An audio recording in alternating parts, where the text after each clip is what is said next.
What's going on, folks? Today we're going to be doing some pork butt. Now again, pork butt is not from the butt of a pig.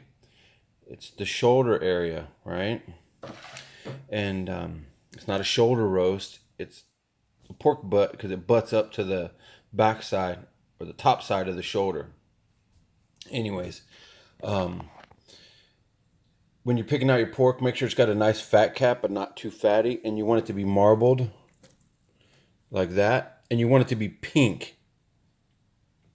If you have this white pork that looks almost like chicken, forget it. That's just awful. You do not want that. If you look around and you'll find some good pork. I like to put the fat cap up, right? But we're going to marinate this stuff first. Let me show you all the stuff that my wife says, just throw it in the oven and it's good, right?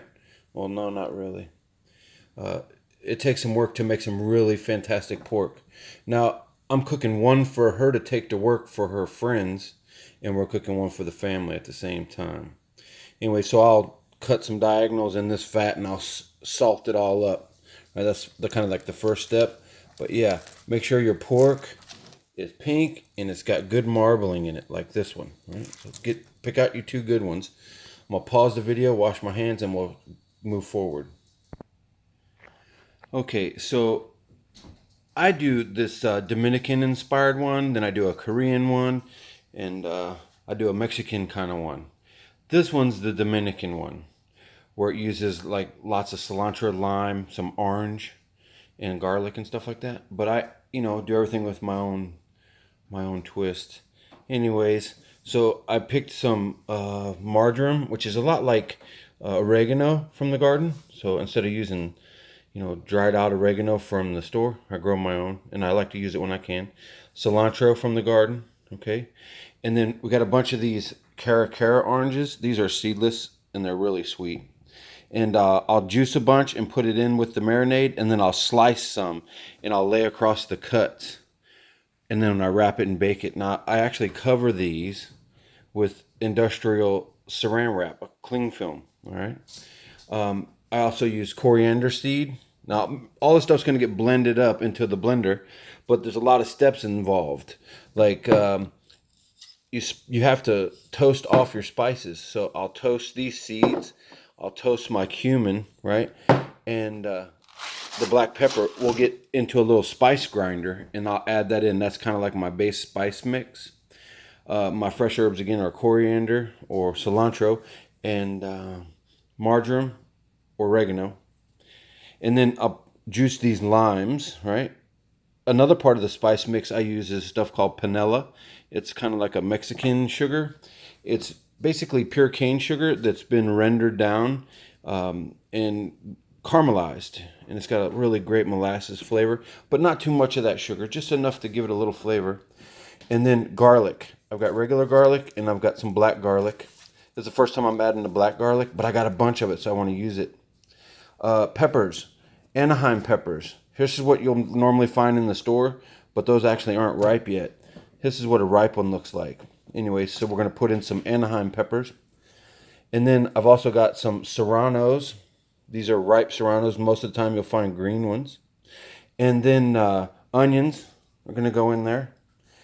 Salt, obviously, and a little bit of olive oil. It'll kind of bind everything together. I'll drizzle it in till everything comes together.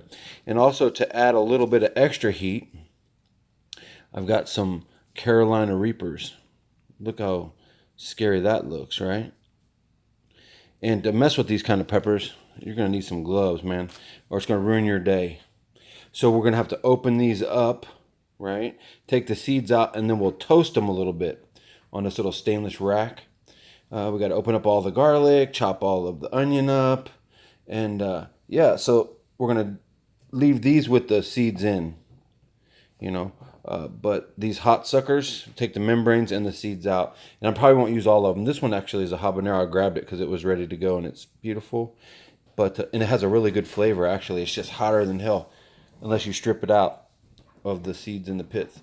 So that's it. Oh, once in a while, I also add my secret weapon, MSG.